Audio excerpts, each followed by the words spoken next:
आपको क्या लगता है कि लोग महीने का यूट्यूब पे कितना पैसा कमाते होंगे? एक छोटा क्रिएटर महीने के कितने कमाता होगा? एक बड़ा क्रिएटर महीने के कितने कमाता होगा? राज सिमानी, रणबीर अलावादिया जैसे लोग महीने के कितने ही कमाते होंगे? 1 लाख, 2 लाख, 5 लाख, 10 लाख, 20 लाख या इससे भी कहीं ज़्यादा? मेरी तरह आप लोगों ने भी कभी ना कभी तो ज़िंदगी में सोचा होगा कि मैं भी एक यूट्यूब चैनल स्टार्ट कर लेता हूँ। मैं भी कंटेंट क्रिएट करता हूँ, कुछ टाइम बाद यूट्यूब से पैसे कमाने लगूंगा। और आप में से कुछ लोगों ने तो यूट्यूब पे वीडियोस भी अपलोड करे होंगे, बट उसके बाद क्या?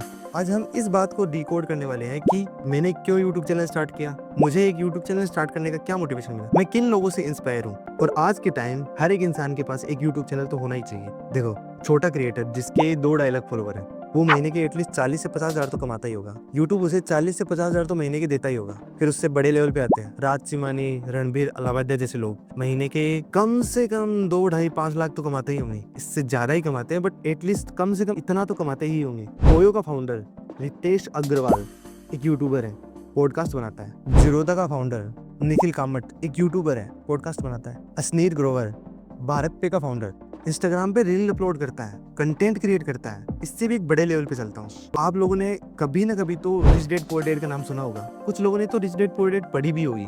इसका ऑथर रॉबर्ट कियोसाकी, वो भी एक यूट्यूबर है, वो भी पॉडकास्ट बनाता है। तो आपको क्या लगता है कि इन लोगों के पास किस चीज की कमी है? पैसे की कमी है, फेम की कमी है, गाड़ी बंगला, ऐसी क्या चीज है जिसके लिए इन्हें वीडियोस अपलोड करने पड़ रहे हैं? मेरे दिमाग में ये बात क्लिक कर गई। देखो, सिंपल सी बात है यार कि इन लोगों का दिमाग बिजनेस पर्सपेक्टिव से चलता है। इनकी हर एक बात में बिजनेस होता है। वो बात तो सुनी होगी आपने, एक अमीर इंसान को हम फॉलो करेंगे ना तो एटलीस्ट उसका 80% तो हम बन ही जाएंगे। तो फिर हम भी तो वीडियोस बना सकते हैं, हम भी तो वीडियोस अपलोड कर सकते हैं। मैंने जब इनके बारे में पढ़ा, इनके बारे में थोड़ी रिसर्च करी, तो पता चला कि ये लोग ना एक कॉन्सेप्ट पर काम कर रहे हैं। इन्हें चाहिए पर्सनल ब्रांडिंग, इन्हें चाहिए नेटवर्किंग, इन्हें चाहिए कस्टमर बेस, कि जब भी कभी ये नया बिजनेस लॉन्च करे तो ये अपने बिजनेस को आप लोगों तक पहुंचा सके, आपको कस्टमर बना सके। बट यहाँ तक हम लोग सोच नहीं पाते। हम लोग क्या सोचते हैं ना कि यूट्यूब पे वीडियोस बनाएंगे और पैसा कमाएंगे, ब्रांड्स आएगी और हमें स्पॉन्सरशिप का पैसा मिलेगा। बिजनेस पर्सपेक्टिव से सोच नहीं पाते हम लोग। इसीलिए मैंने यूट्यूब चैनल स्टार्ट किया कि पहले पर्सनल ब्रांडिंग करते हैं,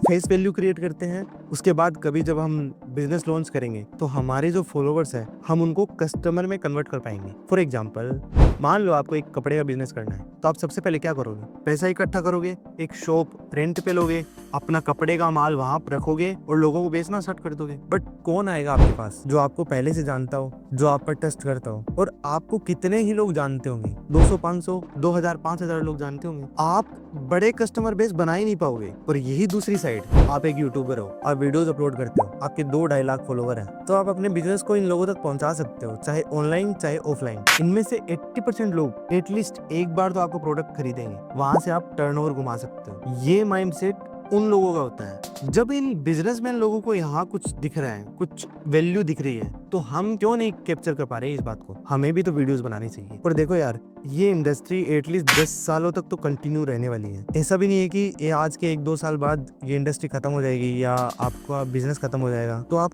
एटलीस्ट 1 साल 2 साल तक कंटिन्यू यूट्यूब पर रहते हो, आप कंटिन्यू वीडियोस अपलोड करते हो, तो एक टाइम ऐसा आएगा कि आपका फॉलोअर बेस बन जाएगा और कभी आप अपना बिजनेस लॉन्च करना चाहोगे तब आप अपना कस्टमर यहाँ से उठा सकते हो। बट इसके लिए आपको अप्रोच वही रखनी पड़ेगी जैसे ये बिजनेसमैन लोग रखते हैं। तो सिंपल सी बात है भाई, आज सबके पास एटलीस्ट यूट्यूब चैनल तो होना ही चाहिए, उस पर वीडियोस कंटिन्यू अपलोड होने ही चाहिए। और क्यों? नेटवर्किंग। और इसी वजह से मैंने यूट्यूब चैनल स्टार्ट किया। और अगर आप यूट्यूब पे कंटिन्यू रहते हो, एक अच्छे लेवल पे पहुंच जाते हो, तो आपकी एटलीस्ट साइड इनकम तो स्टार्ट हो ही जाएगी। आपके पास ब्रांड स्पॉन्सरशिप आएगी, आपको यूट्यूब पैसा देगा।